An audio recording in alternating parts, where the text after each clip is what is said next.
দিনাজপুরের হাকিমপুর উপজেলার ছোটচাং গ্রামে রোপণকৃত আমন ধানের চারা উপড়ে ফেলে জমি দখলের চেষ্টার অভিযোগ উঠেছে।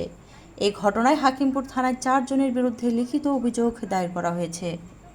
দিনাজপুরের হিলি থেকে মাহবুব হোসেন মেজরের তথ্য ও ভিডিওচিত্রে দেখুন বিস্তারিত। দিনাজপুরের হাকিমপুর উপজেলার ছোটচাং গ্রামের রবিউল ইসলামের 18% জমির আমন ধানের চারাগাছ উপড়িয়ে ফেলে দিয়ে জমি দখলের চেষ্টা করে একই গ্রামের ভূমিদস্যু মোহাম্মদ কবির হোসেন, তহিদুর রহমান ও মোহাম্মদ ওহিদুল ইসলাম।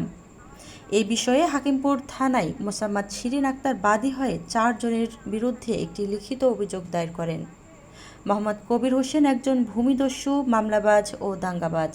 পারিবারিক সূত্রে জমিটি 36% মধ্যে 18% মোহাম্মদ কবির হোসেন জমিটির ভুয়া জাল দলিল করে গোপনে পর্চা ও খাজনা খারিজ করে নেয়। এভাবে জমিটি ভুয়া জাল দলিল করে নেওয়ায় শিরিন আক্তার ও তার স্বামী মোহাম্মদ রবিউল ইসলামের নামে 5টি মিথ্যা মামলা দায়ের করে দিনের পর দিন এই অসহায় কৃষক পরিবারটির আর্থিক ক্ষতিগ্রস্ত করে আসতেছে। মোসাম্মদ শিরিন আক্তারের স্বামী মোহাম্মদ রবিউল ইসলাম ও তার ভাসুরকে আরও একটি মিথ্যা মামলায় জেল হাজতে প্রেরণ করে। এই সুযোগে পরিকল্পিতভাবে গত 4/7/2026 তারিখে রোপণকৃত আমন ধানের চারা উকড়িয়ে 30,000 টাকা ক্ষতি সাধন করেছে। মোহাম্মদ কবির হোসেনের 5টি মিথ্যা মামলার মধ্যে একটি মামলা বিজ্ঞ দিনাজপুর আদালতে মিথ্যা প্রমাণিত হয় বিজ্ঞ আদালতের বিচারক খারিজ করে দিয়েছেন। অসহায় এই কৃষক রবিউল ইসলাম ও তার বড় ভাই 2 জনে গত 7/7/26 তারিখে জামিনে আসেন।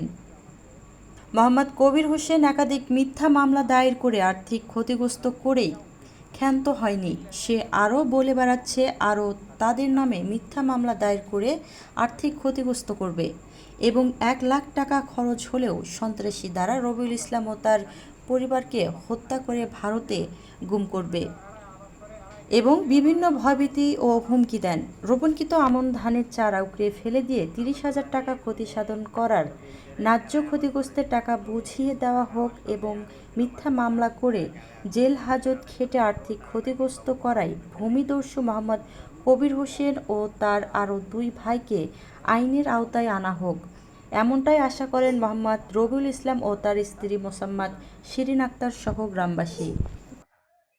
আর্থিক ক্ষতিগ্রস্ত দিকে দাঁড়াইছে গরিব মানুষ।